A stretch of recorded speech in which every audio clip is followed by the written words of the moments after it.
Oi, irmãos, graça e paz. Venho aqui convidar a todos para assistir o nosso culto, ouvir a palavra e louvar ao Senhor.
Irmãos, tudo bem? Vamos para mais uma meditação nesta manhã. Escolhi o Salmo 73 para a nossa meditação, que diz assim: Mas para mim bom é aproximar-me de Deus. Pus a minha confiança no Senhor Deus para anunciar todas as tuas obras. Mas antes do salmista expressar esse pensamento de querer estar junto a Deus, ele passou por uma crise onde ele questionava a prosperidade do ímpio. Tudo que o ímpio tinha que ele não tinha. E ele quase se afastou da presença do Senhor, quase escorregou, mas o Senhor o segurou pela mão.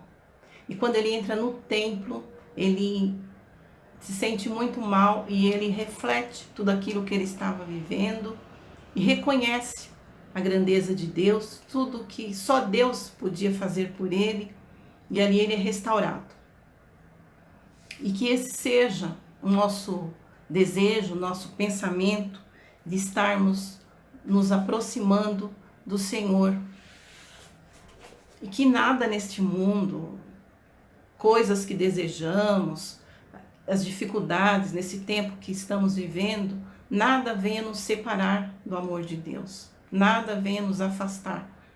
Pelo contrário, que nós possamos achegar-nos a Ele.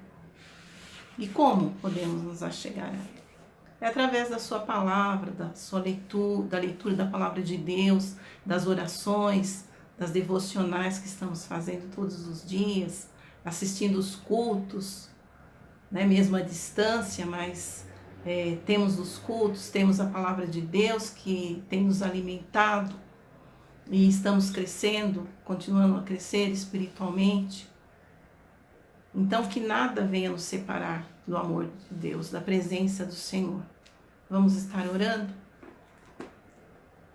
Senhor Deus e Pai, nós te agradecemos pelo Deus maravilhoso, pelo Deus grandioso que o Senhor é. Te agradecemos, ó Deus, pela tua graça, pela salvação em Cristo Jesus. Te agradecemos, ó Deus, pelo teu cuidado diário, Pai, para com as nossas vidas, a tua proteção, a provisão que o Senhor tem nos dado. Ó Deus, muito obrigado, Senhor. Ó Deus, que nada deste mundo, as dificuldades, o desejo por riquezas, nada venha nos abalar a nossa fé e nos afastar de Ti, ó Deus. Mas que possamos, ó Deus, nos aproximar a cada dia do Senhor, pois Tu és autor e consumador da nossa fé. Obrigado, ó Deus, pela Tua graça em nossas vidas. E te pedimos, ó Deus, que o Senhor continue abençoando todas as pessoas que se acham enfermas, hospitalizadas.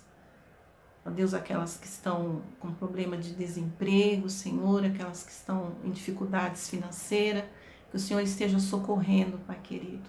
Que o Senhor esteja, Senhor, derramando cura, Deus, sobre aquelas que estão doentes, enviando a Tua paz, ó Deus. Obrigada, Senhor, por tudo quanto o Senhor tem nos dado. Pedimos, ó Deus, que o Senhor também esteja abençoando todas as nações, derramando cura sobre todas as nações, Pai querido. Oramos agradecidos por tudo, com perdão dos nossos pecados, no nome santo de Jesus. Amém.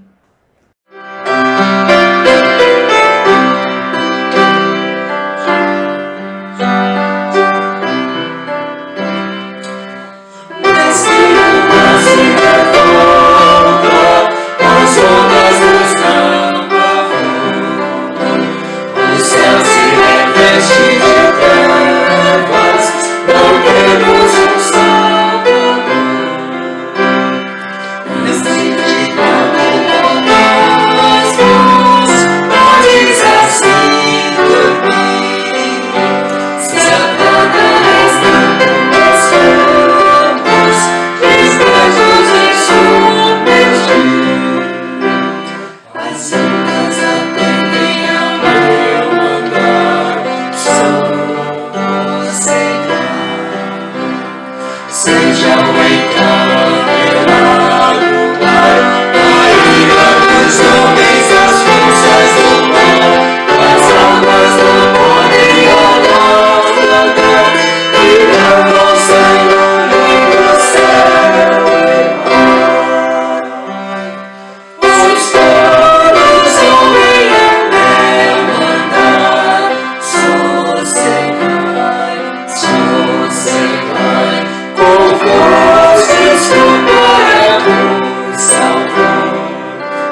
Boa noite, queridos irmãos e amigos da Igreja Evangélica Batista Moriá.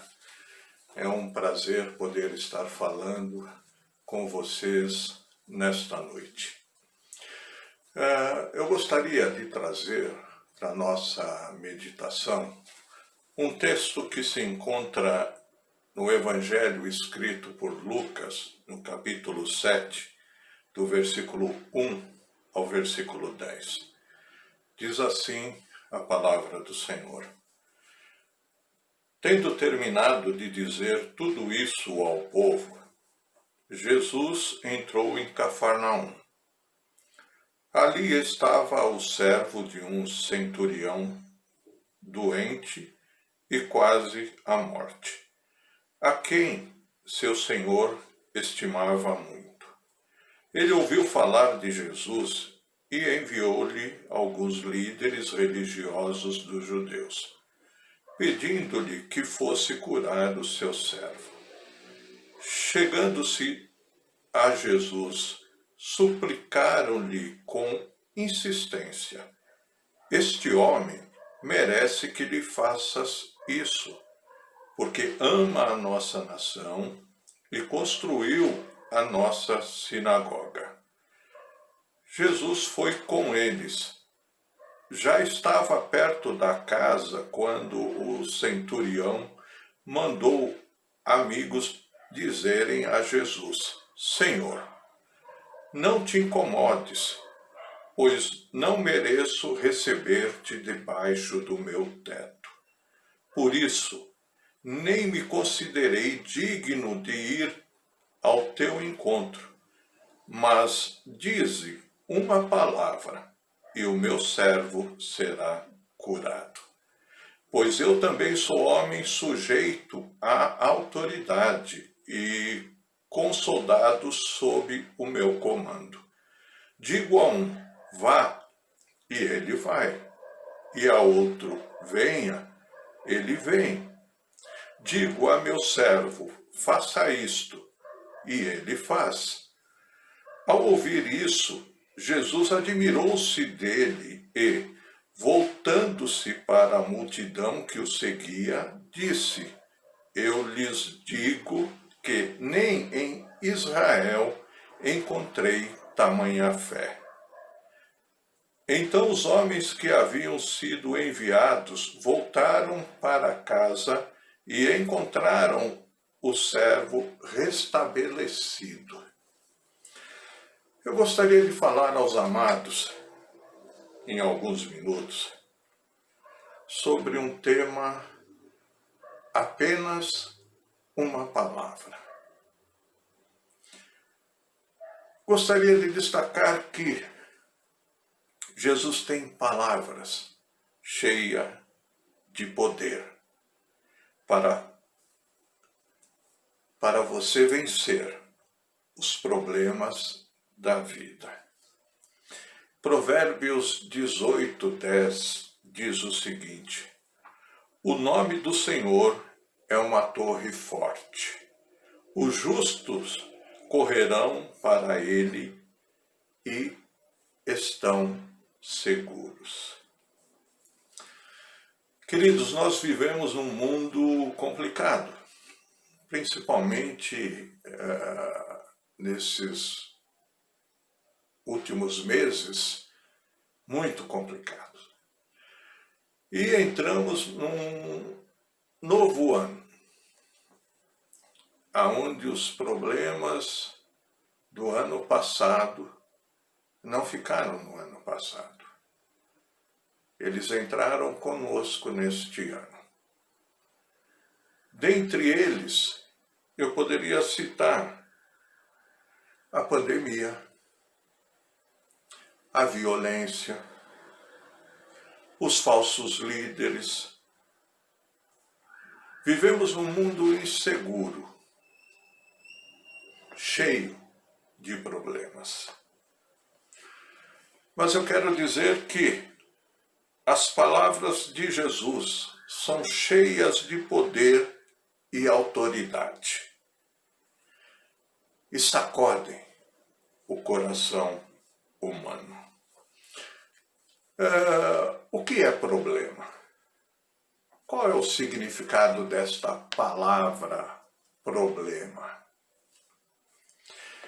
A palavra problema é um substantivo masculino e um dos significados dessa palavra pode ser questão ou circunstâncias cuja resolução é muito difícil de se realizar. Pode ser situação muito complicada de se resolver. Como também pode ser o que não se consegue lidar nem tratar. Pode ser também tudo aquilo cuja resolução é difícil ou complicada. Problema é obstáculo. Ou seja, problema é algo a ser vencido. É importante, meus amados, saber que Jesus se preocupa com os nossos problemas. Ele nos conhece, ele sabe que atravessamos problemas e ele nos ajuda a suportá-los e a resolvê-los.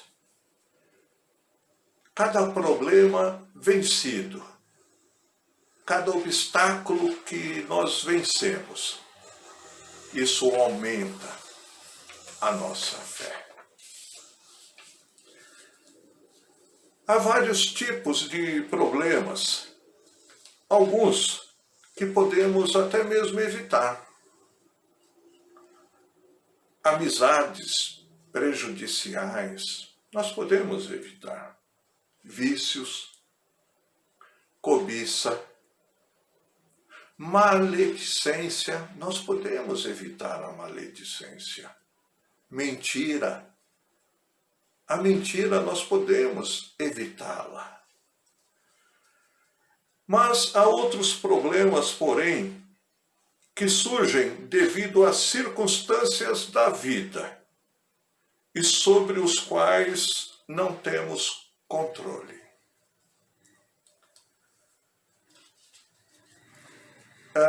Nesse sentido, quando nós enfrentamos problemas que não estão no nosso controle, problemas com os quais nós nos defrontamos e temos dificuldade para vencê-los. Uma coisa é certa: Jesus tem poder para nos ajudar a vencer todos os problemas da vida. A Bíblia diz o seguinte: na sua aflição, clamaram ao Senhor, e Ele os salvou da tribulação em que se encontravam. Salmos 107, versículo 13.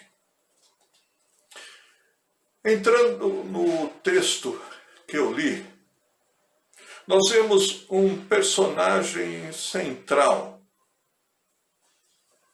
Esse personagem central era um homem, era um oficial,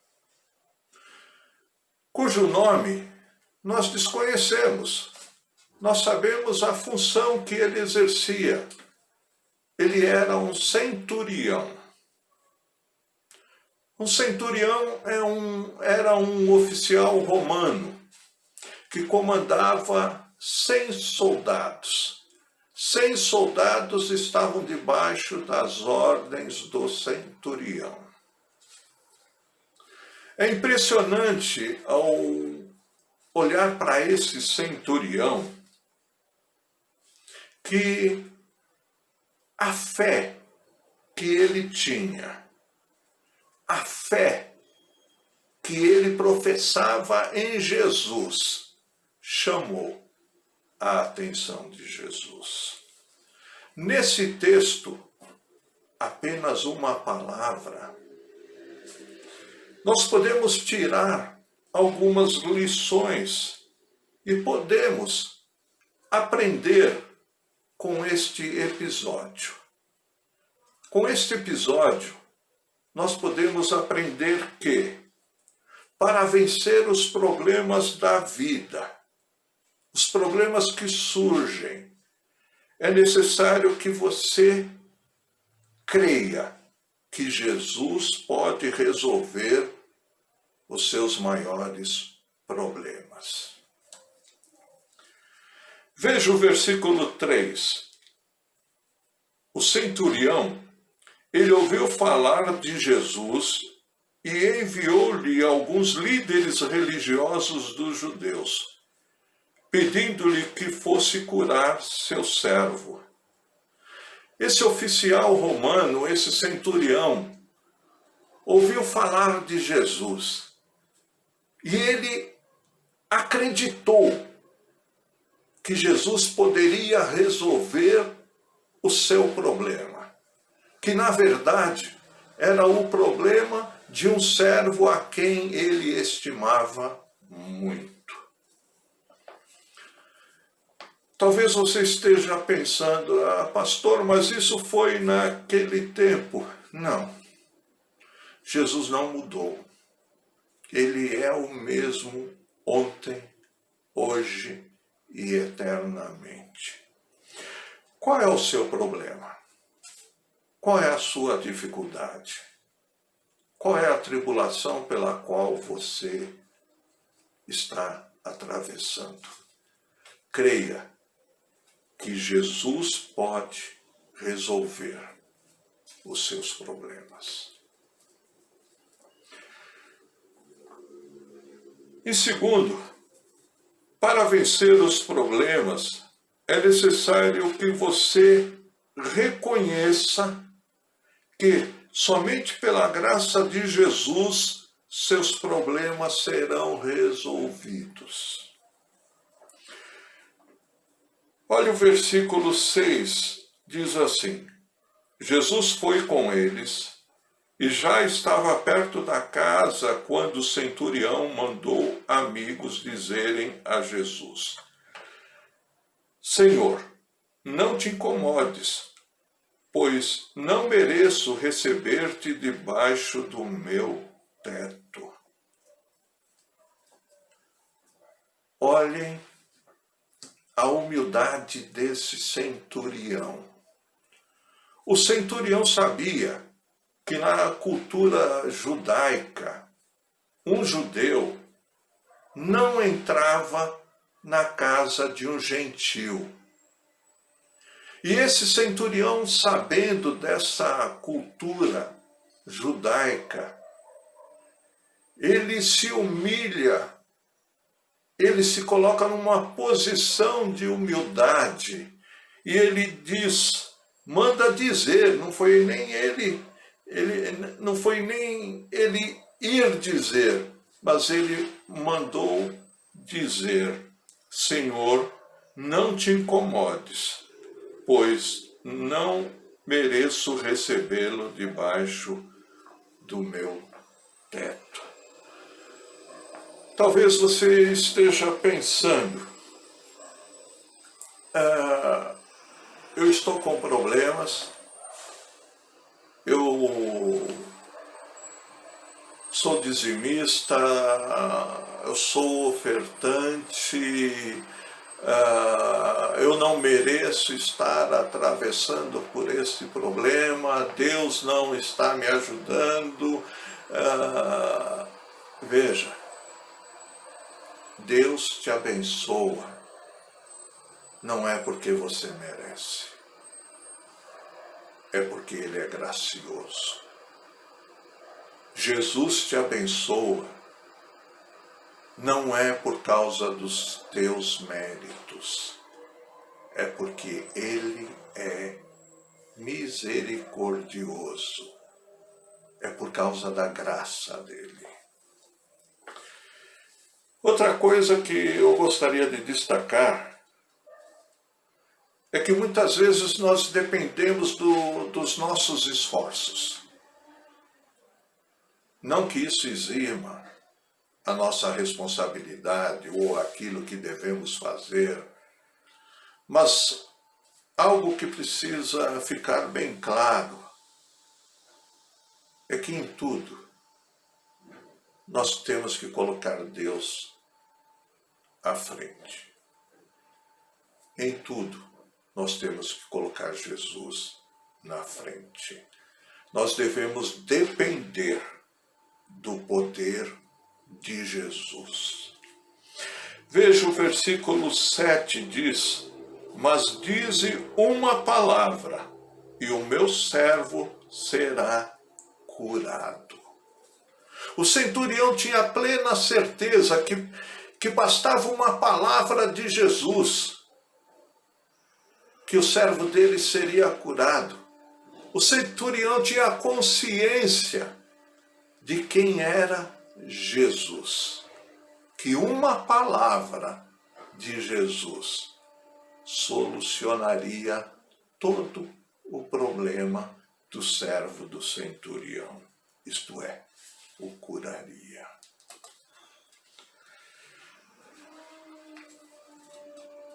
Basta uma palavra.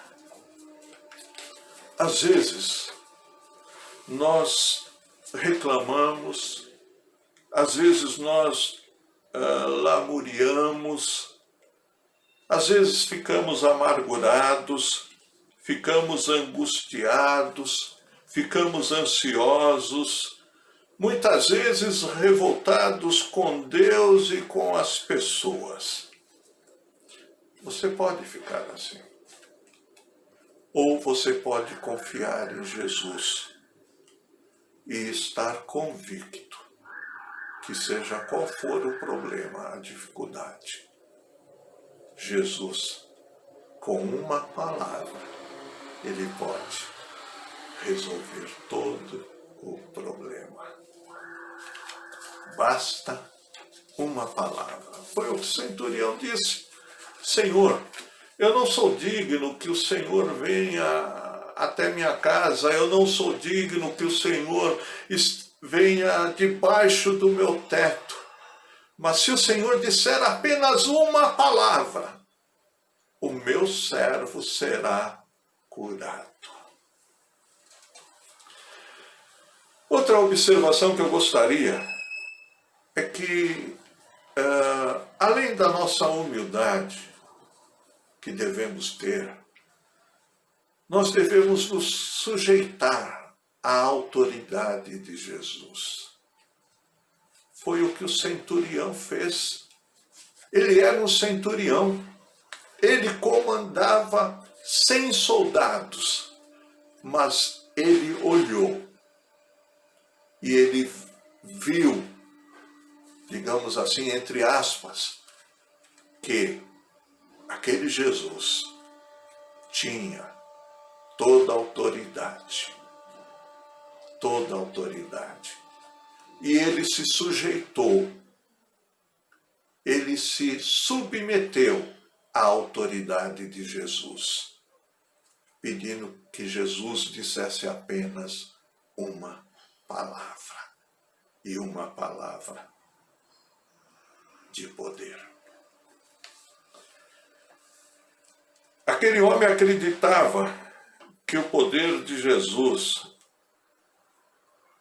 era tão natural como era natural a sujeição dele, centurião, como militar, aos seus superiores, e como era a autoridade dele sobre os seus comandados.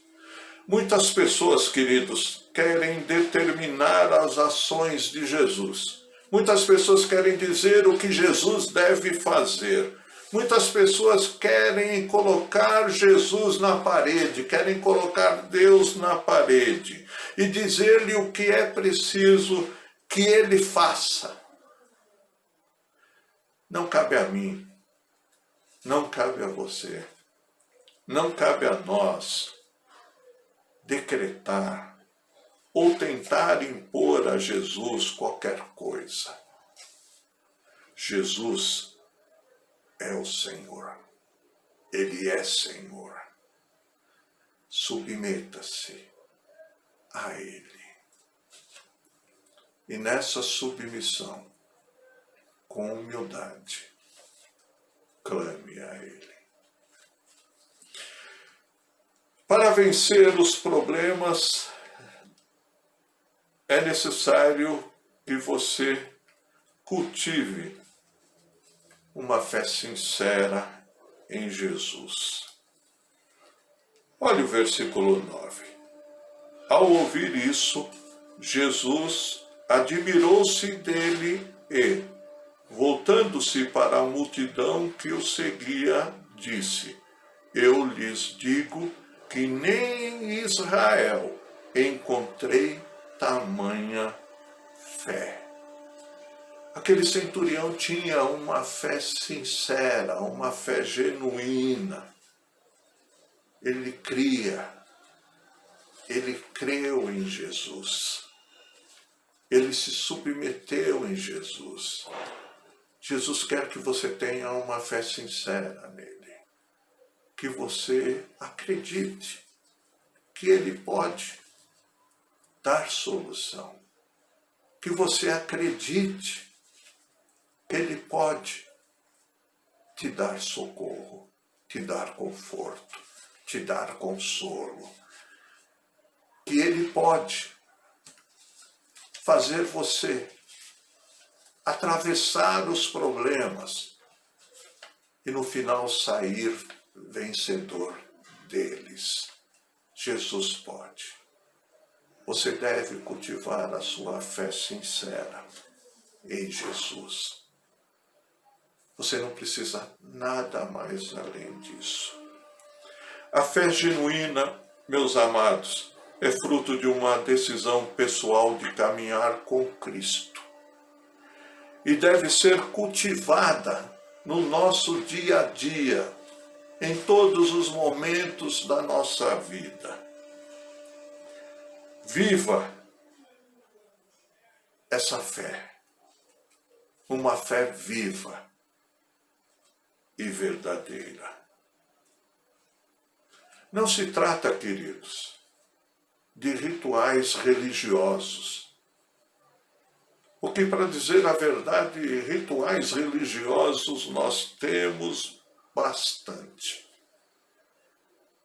O que precisa é de um sincero relacionamento com Deus, de um sincero relacionamento com Jesus. Algo que eu ouvi e gostaria de deixar frisado é que Deus não tem netos. Deus não tem netos. Deus tem filhos com os quais Ele quer se relacionar intimamente, poderosamente.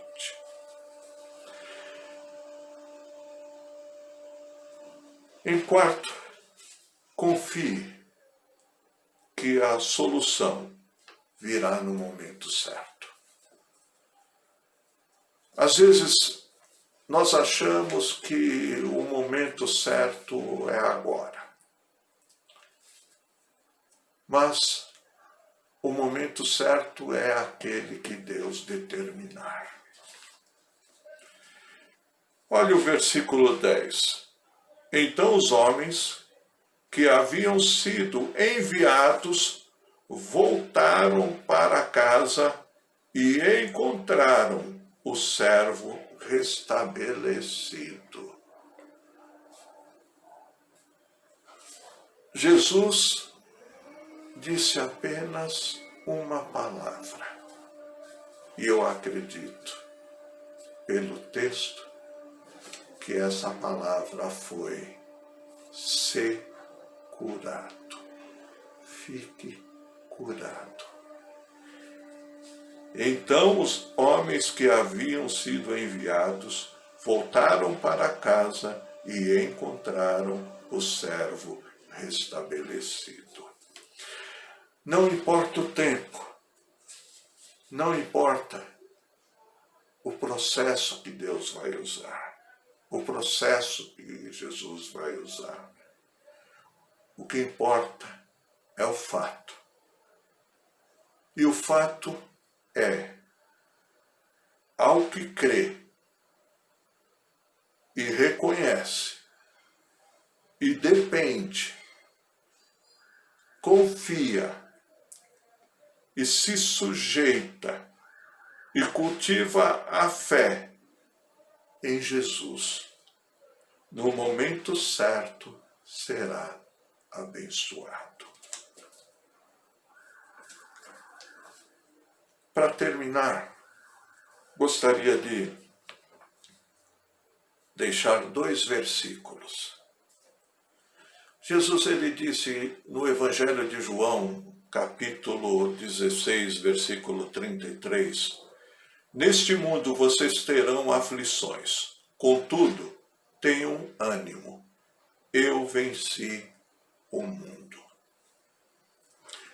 Ou Provérbios 18:10, o nome do Senhor é uma torre forte, os justos correm para ela e estão seguros. 4 lições que aprendemos. É necessário que você creia que Jesus pode resolver seus maiores problemas. Reconheça que somente pela graça de Jesus seus problemas serão resolvidos. Cultive uma fé sincera em Jesus. Confie que a solução virá no momento certo.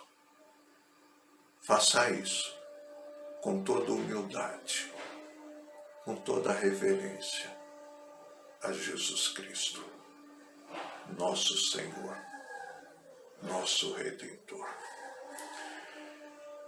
Que Deus abençoe a todos, em nome de Jesus Cristo. Amém.